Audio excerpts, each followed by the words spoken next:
Stay tuned for the Joan Quinn Profiles. Joan served the state of California as a member on the Arts Council and on the Film Commission. She was formerly on the Architectural Commission and fulfilled 2 terms on the Fine Arts Commission for the city of Beverly Hills. As an editor for Andy Warhol's Interview magazine, Condé Nast Publications, and the Hearst Corporation, Joan covered the world of fashion, the mysteries of food, the excitement of theater, and the international art scene. She continues to find people who are on the cutting edge of their professions. Here's Joan AGAJAINIan Quinn. Hi, I'm Joan Quinn, and welcome to the Joan Quinn Profiles. We're taping at the Hollywood Museum in the historic Max Factor building, and our guests are singer, raw food chef Lesa Carlson and actor Nick Stabile. Raw food chef, restaurateur, singer, Lesa Carlson was born and raised in Idaho. In fact, she's a former Miss Idaho in the USA Miss USA pageant. She majored in theater and minored in show business, not show business, small business. There you go. Should have been show business, though. Same difference. And you left school. I left school. To be a model. To be a model. I went to Turkey. Yes, how long did you stay there? Places. I was there for a year. And why did you go there? My mom was actually living there at the time. She had gone to teach English overseas. Was she in Istanbul? She was in Izmir. Oh, Izmir. Yeah. Isn't it great? Let me tell you, it was the most amazing experience. It's on the other side, Izmir. It is. It's on the it's on the other side. It's on the other side. Exactly, exactly. But talk about life school. I left college, and then went to life school. Yes, you had all those ruins and all that wonderful. It was so fantastic. People should travel before they take history class. That's exactly right. All of a sudden I understood everything that was being taught in the books anyway. But what a great place. Oh, it was and fantastic. So did you have a job when you went? I did not have a job. You didn't? I stayed with my mom for a short period of time, and then I got on a bus and I started traveling. And I started then modeling, and then I started singing. You started singing in Turkey? Yeah, I sang there as well, jazz. Well, when did you start? What kind of background do you have in music? I actually studied opera for 3 years in Idaho, and so that's where I had sang in a lot of, when you're from a small town, the outlets are small town talent shows and fairs. So you sang in all those, but how did you get from opera to Lesa Carlson off blue, jazz singing? Yeah. How did you get from there to there? Yeah, well, I loved both. I love all of it. Jazz was just the thing that really came out of my soul was jazz and blues. When I was very young, my mom used to take me to the library all the time, and there was records, and I found this record with 4 different women, and I didn't know who they were, and it was Ella Fitzgerald, Billie Holiday, Dinah Washington, and Sarah Vaughan. The good ones. Exactly, and of course I didn't know who they were at all, and I put the record on, and I didn't know anything about them, and I was very young, and I said, wow, they sound like me. They sound like me? Yes. You said they sound like you. Because I had that same kind of intonation and understanding, and so it was just a natural fit. So it was perfect. Yeah. But you've sung in all these venues, and for like really biggie people. Yeah. Big people. I have. Tell us a little bit. For biggie people. The biggies. The biggies, yes. Well, coming to Hollywood and doing what we do here, which is, our passion and what we love. So did you come to Hollywood after Turkey? I did. I'd won a couple of scholarships, and so when I left Turkey, I then came straight to Hollywood and pursued music, and so then you started were singing, chefing. right? Yeah. And then you were at what venues? Because there were great venues. Yeah, I had a residency at the Knitting Factory, which was my long term, and I went between here and New York. Oh, you did? For several years, while the Knitting Factory was here. Singing back and forth? Yep, exactly.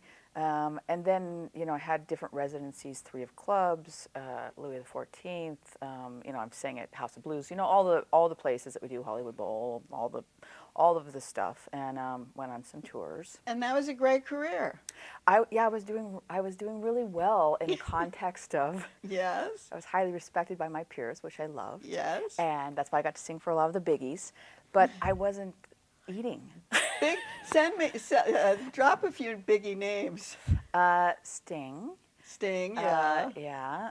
I did a whole thing for Steve Martin. Oh, right. You know, just on and on. There were, you know, and there were special events, and I was the one who was brought in to do all that kind of And stuff. so you weren't eating, because I was going to say, how does a background in Yeah. singing lead to raw food? Yeah. Chefing. Chefing, right, right. Interestingly enough, again, the passion for the arts and not eating, and so that was something I could start to create on and get clients, and so that was my side gig. But what does it mean, not eating? Eating junk food, or? No, not eating meaning that I wasn't able to pay my bills. Oh, not eating that way. That way.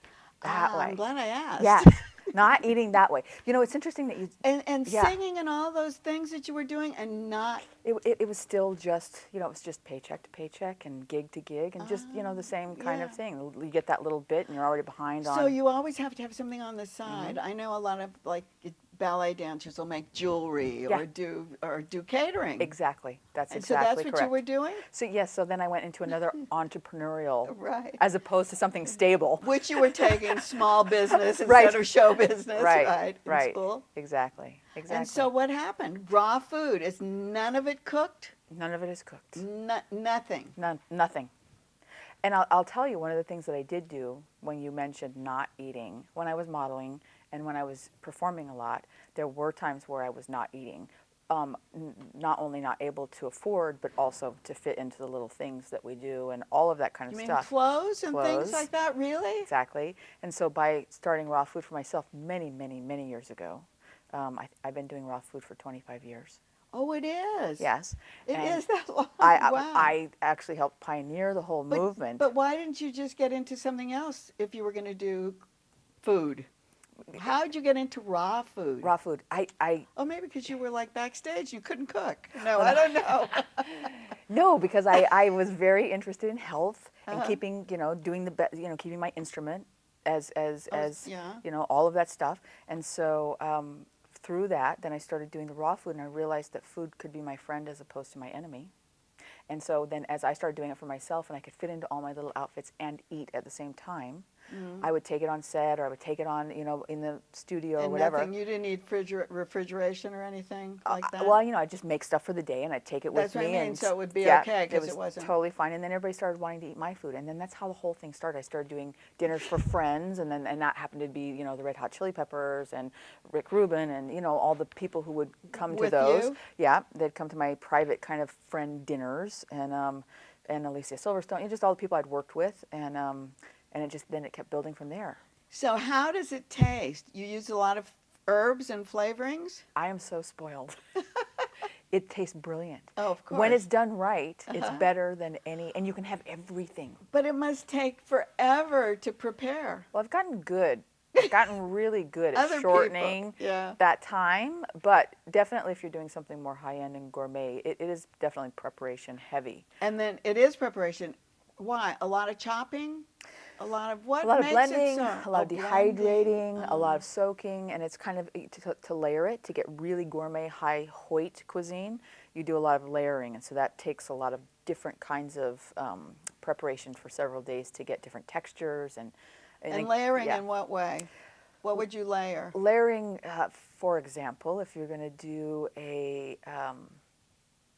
okay, one of the things that was at my restaurant, I had this beautiful portobello mushrooms that were dehydrated. So that took. So they were dried. They were marinated with oils and all kinds of herbs, fresh herbs and everything, and then dehydrated, which is a drying system, and it just evaporates some of the water like cooking, but it takes longer. So do you do that part of it? I do. Oh, you do that part of it. Yeah. I see. Everything is from scratch, and so all of that, and then there are different sauces that need to set for a couple of days so all the flavors can come in because you're not cooking it down. Oh, so it does take a little longer to blend things. It does. It takes. And what kind of flavorings? Do you use any flavorings that you can buy at the market? No, everything is fresh. Everything's fresh. Everything is absolutely fresh. Well, one thing that I understand, this lifestyle, it's very expensive. And you talked about not being able to pay the bills. This is a very expensive lifestyle, I was told. Well, ultimately, again, I started making money by doing this. But why is it an expensive lifestyle?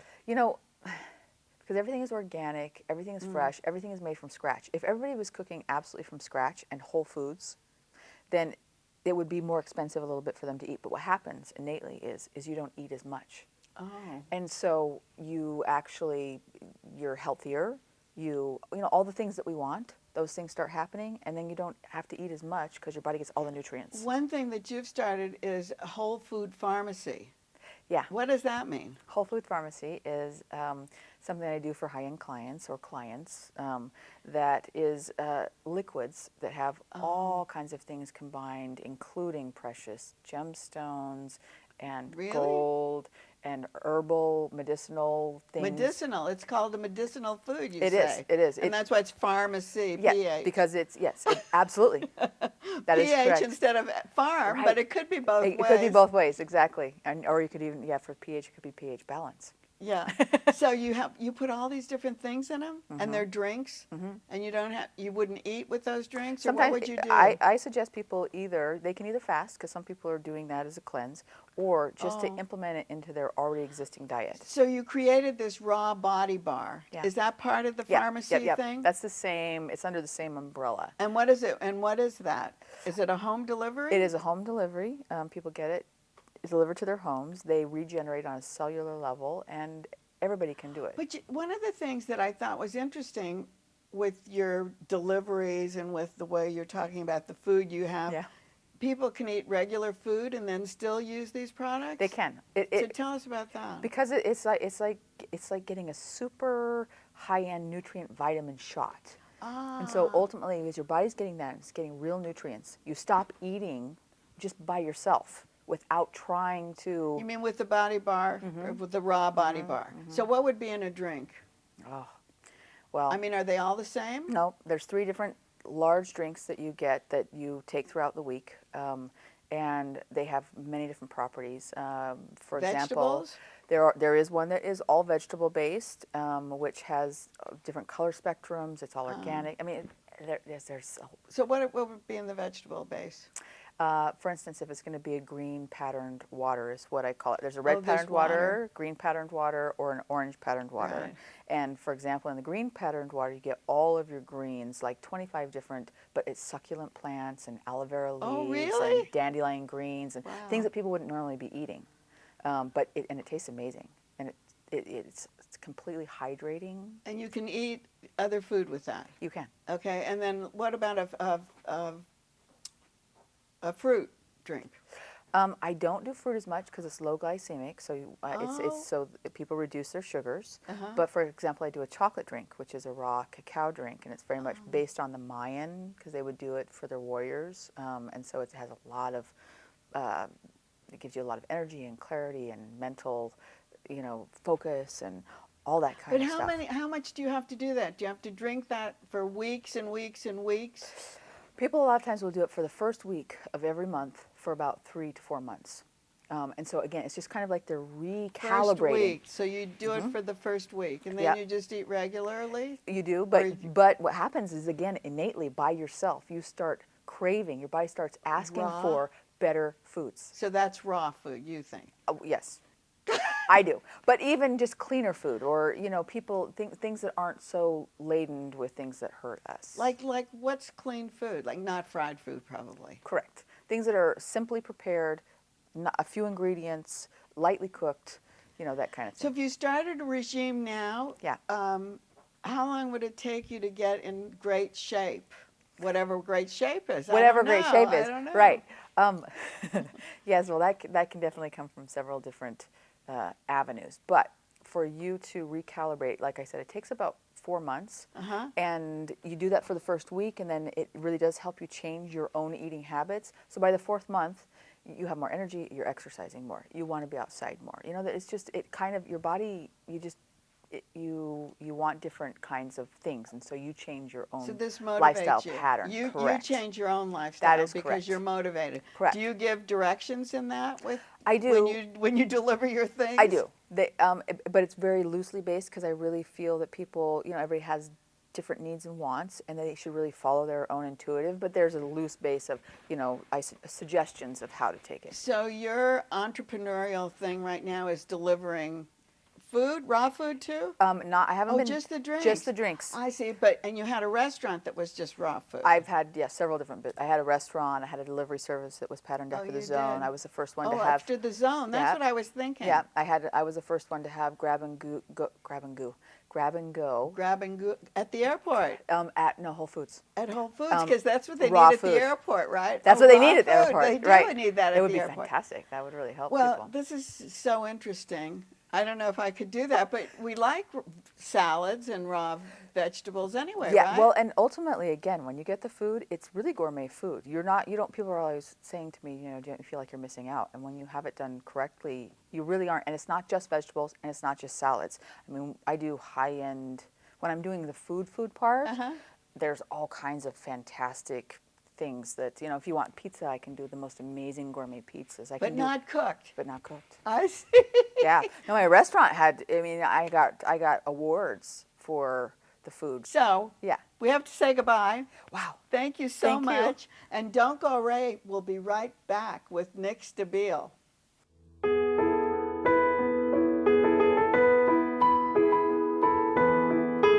Hi, I'm Joan Quinn, and welcome back to the Joan Quinn Profiles. We're here at the Hollywood Museum in the Max Factor building, and I'm with actor and Colorado native Nick Stabile, who graduated with a BFA from Colorado State University and a master's in acting at the National Theater Conservatory.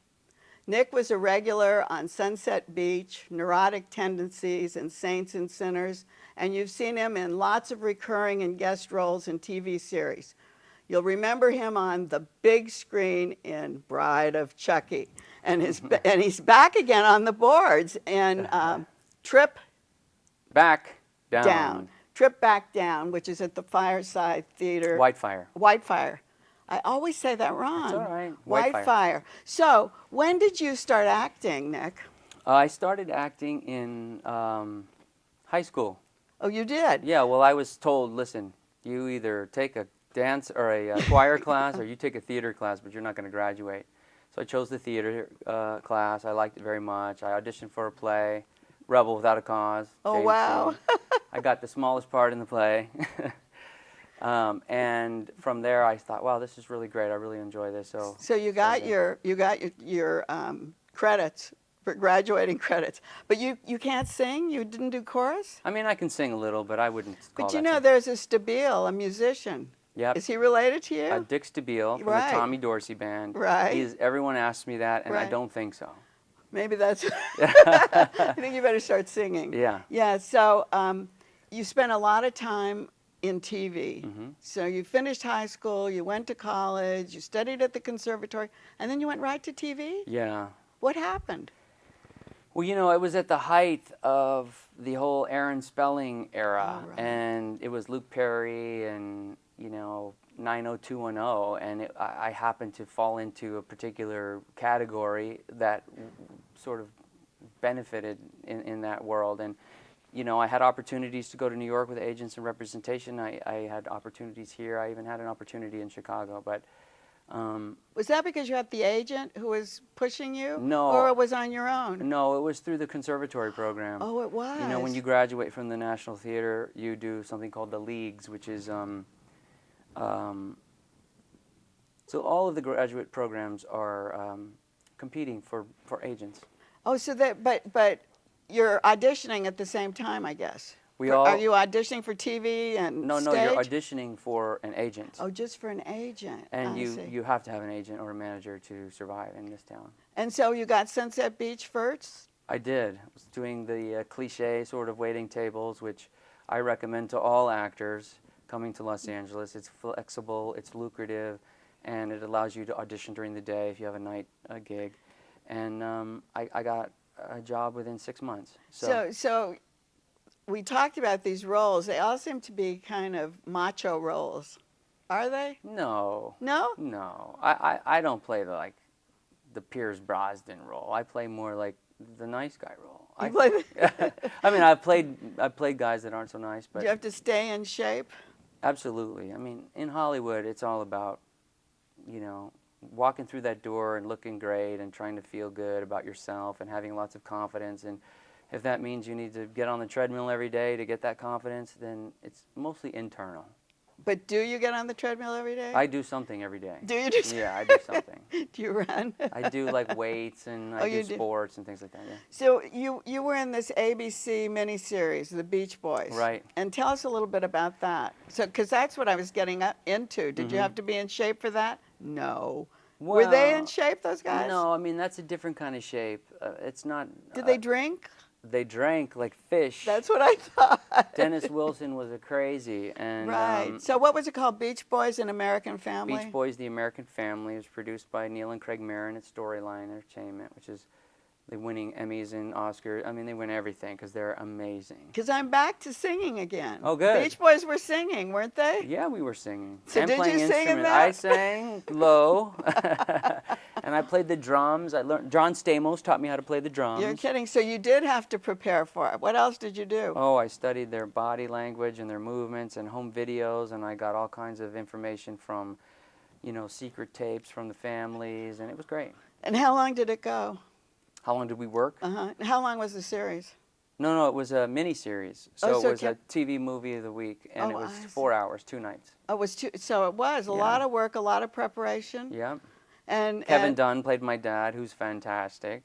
You see him in everything. And Allie Mills, and Fred Weller, great actors. So that was a favorite of yours. My favorite. Was it the favorite? The favorite. Well, what about the cult classic? No, that was a good time. But you know, put a $10,000 wig on, act like a rock star, and drive a Ferrari for 3 months. That's pretty great. You like that? Yeah, yeah. So tell us about Chucky. Bride of Chucky. David You worked Kirshner, with Jennifer Tilly. and the late John Ritter, who happens to be one of the nicest men in the world.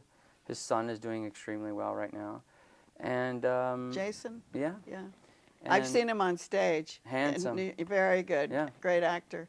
Are you going to come to the Whitefire and see the trip back down? I am going to. I'm getting You there. promise? I want to talk. I want to hear a little bit about Chucky, and then we're going to talk about your role in the trip back down. Okay, so Chucky was a job that I got with Katherine Heigl for Universal Pictures, and Katie's, you know, probably much known for, was she on ER, I think? Or no, Roswell. I think it was her big series. Heigl, we know that name. Katherine She's in Heigl. everything. She's in everything. And, you know, I got that part and went to Toronto for a couple months and shot my first big screen movie. Was that the first time you'd been up there doing a film? It was the first Toronto? film I ever did. Oh, it was? First ever. I'd never done a film before that. So we came from TV to film. We came from theater to TV to film. And now we're back to theater. Yeah. And so what is this role, what the role you're playing in Trip Back Down? And what does Trip Back Down mean? Well, there's a line in the play where he talks to his father, and it's kind of an estranged relationship, strained relationship with his father, and it's he says, "Dad, I've lost too many times. The high times are over for me, and I am on the way back down." Oh, I'm on the trip back down. Yeah, well, this playwright, John Bishop, doesn't use the exact title, but that's where the title comes So from. I was going to ask you who wrote it. John Bishop wrote it, and I happen to be meeting Lesa Bishop today. John since passed away. She's seen the play, and she had some ideas that she wanted to share, and I can't wait to hear what she has to say. So, but the play has been on Broadway? It's been on Broadway, and I think it was performed. It's very seldom performed. I think it's because the family and the estate is very particular about the rights to the play. And did they obviously approved of you? They approved my... Did you have to audition? I did not. So they knew your work and they knew you coming in? No, I am the executive producer also of the Trip Back Down. Oh, you are? I am. Have you done that before? I have. My wife and I do a lot of that, and she's Really? executive producing a TV show right now. Oh, so. what is she doing? She's producing a show called Salem for Fox. It's a witch trial series that's coming out in And the she's spring. producing this. She's producing. I'm producing You're this. producing it. She's doing her own thing. Oh, but she usually produces with you. We produce a lot together. And what's her name? Tricia Small. Tricia Small. Because I think one of the producers is it Raquel. Raquel Lerman from Theater Planners, yes. Raquel Lerman, when she first came to Los Angeles from New York, was so involved in little theater, and she was like working away, and now she's a big producer. She is. I know she's done really well. She's very good. Okay, so you're meeting with the writer's daughter, is it? His wife. Oh, his wife. Yeah. So and she's checking you out. Who's directing it? Terry Hanauer is directing. She's a longtime friend of mine and an amazing director. Does she know anything about racing? Because this is about racing, right? We have researched like you don't even know. I've actually been in a NASCAR. I've taken it around the track by myself a few times. Tell us the story, a little bit about the story, so we know what NASCAR is, too. So NASCAR originated during the moonshine era. And basically, they were stock cars, and these stock cars were running from the police, running moonshine. Oh. And the guys got together and they thought, you know what? Let's race each other. Oh. And they started racing each other, and they were stock vehicles from Chevrolet, from, you know, the various GM. Were they souped up at all then? Well, the guys tried to tune them up as the best they Yeah. could. And then the sport started to progress, and it progressed on dirt, and then it later progressed into what we see today, which is a multi-million, tens, hundreds of millions of dollars enterprise. I mean, to run a real NASCAR today is probably $1 million a race. Wow. So your director did have to know about that. Oh, we studied it, and not to mention, what's really cool is that we have projections in the entire theater covered with moving NASCARs. During the play? Yeah. Oh, that sounds great. Very cool. So your role? I play Bobby Horvath, the lead character, who is on stage the entire time. It takes place in the present and in his mind. So when we do a flashback or we do a fantasy sequence, I stand very still. The projections flash us back into a different time. This furniture moves, and then we begin the flashback. Does the lighting change? Everything changes. Everything changes. Everything. And was that her idea of directing? Well, the idea was that Bobby was racing for his life, and he comes home for a pit stop. He comes home to reconcile with some people, especially his little girl that he left, who was 6, and he left his wife also. So he has a very sad story, really. It's not really sad. You know, it ends up being a triumphant story because he asks the questions that we all ask. Am I doing the right thing? Why did I do it? Am I chasing the dream for the wrong reason? It's what actors go through, so I can relate in a huge way. And you have a big cast. 16 people. Wow, how did you cast those all? Oh, Michael Shannon, did he? No, Michael Donovan cast, and he's the best theater caster in town. He's great. Yeah. We've had him on the show before, but he's like, everyone uses him, right? Because he's the best. And I'll tell you why we use him. Yeah, why? Tell me. Because he's the best, and because his name alone on the audition will bring in equity actors. Oh, we'll bring in pro actors. So you know you're getting good people to choose from. You're not getting the guys that are, you know. Just out there. Yeah, I mean, you're getting experienced people is what equity we're saying. actors, professional pro actors. Yeah. So he's great. So does he choose everyone? Do you sit with him and choose the people? I, as the executive producer, I encouraged and wanted everybody to weigh in. But at the end of the day, it was pretty much my choice. It was your choice. At the end of the day, but I was persuaded a few times, and rightfully so. We have a fantastic cast. So you would have a wife in the play? I have a wife, and I have my brother, and I have my brother's wife. And my brother's wife has feelings outside of the brother, and maybe for me, well, you'll have to see. Is that right? And there's the townspeople, and there's my father, and it's great. So it's lots of complications, lots of layers. Lots and lots of. So he really wrote a great play. He wrote a fantastic play. And you gave a fantastic interview. Thank you very much. My gosh, thank you so much. Thanks. Thanks.